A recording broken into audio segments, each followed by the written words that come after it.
cops got there, only one window was open less than an inch. I know what you're thinking. I'll say it. What the hell are people thinking?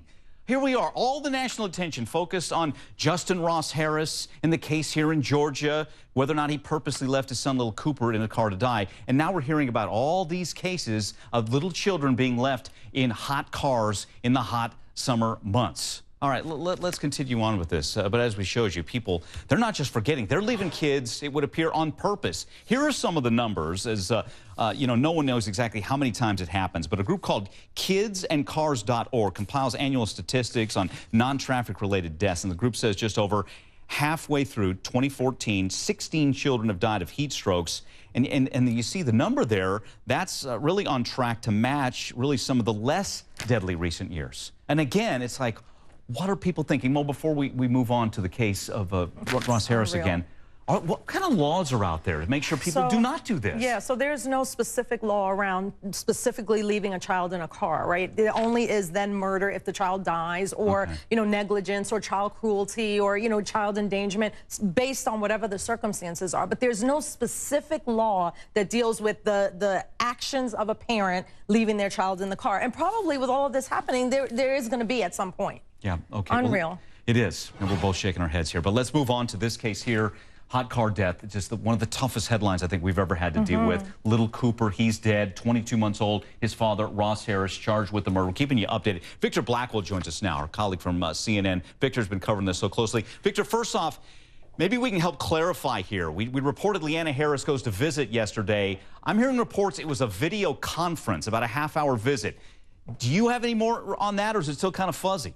It's still kind of fuzzy. 36 minutes start to finish here. We know, and this video aired on CNN affiliate WXIA in Atlanta. Leanna Harris, of course, went in to attempt to visit her husband, Ross Harris, at Cobb County Jail. But it is not policy. In fact, I should flip that around and say it's the policy of the jail not to comment on those visits. But we know that those are video conferences there. And if it's anything like the visit that happened the day that Cooper died, or at least was found dead, we will learn a lot about this couple's interaction and their emotional reaction to this child's death. You remember the comments that have made so many people become a little suspicious of Leanna Harris herself. Keeping an eye on that. And I know you guys have uncovered some new stuff about Ross Harris, dad here, and his what he's been doing online, specifically what he did on Scout.com. What is that, and what'd you find? Well, it's a social media site, Scout.com, SKOUT.com, and there are 3 new photographs we see here of a man who looks a lot like Justin Ross Harris,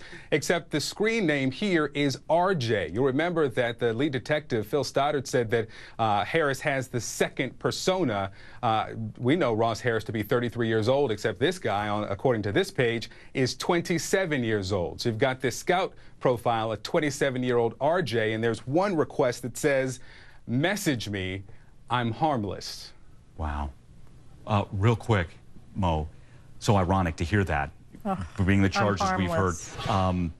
Again, all these details, if this ends up going to trial, a juror's going to hate that and potentially hate him for it when you hear all this, right? Absolutely. I mean, we still don't even know what the prosecution hasn't told us yet. So there could be more, you know, but I'm very curious to see how the defense is going to combat this second life that he obviously had that was completely filled with all kinds of, you know, illicit sexual things going on multiple sites with multiple people, which speaks to the kind of life he was leading. Wow. Mo, thanks again. Thank and Victor, you. Thank you as well. We're definitely going to stay on top of this. Any new developments, we'll have it for you. All right. Sure. Coming up this, an alleged heist on a Florida beach. It's gone viral. It's a couple middle-aged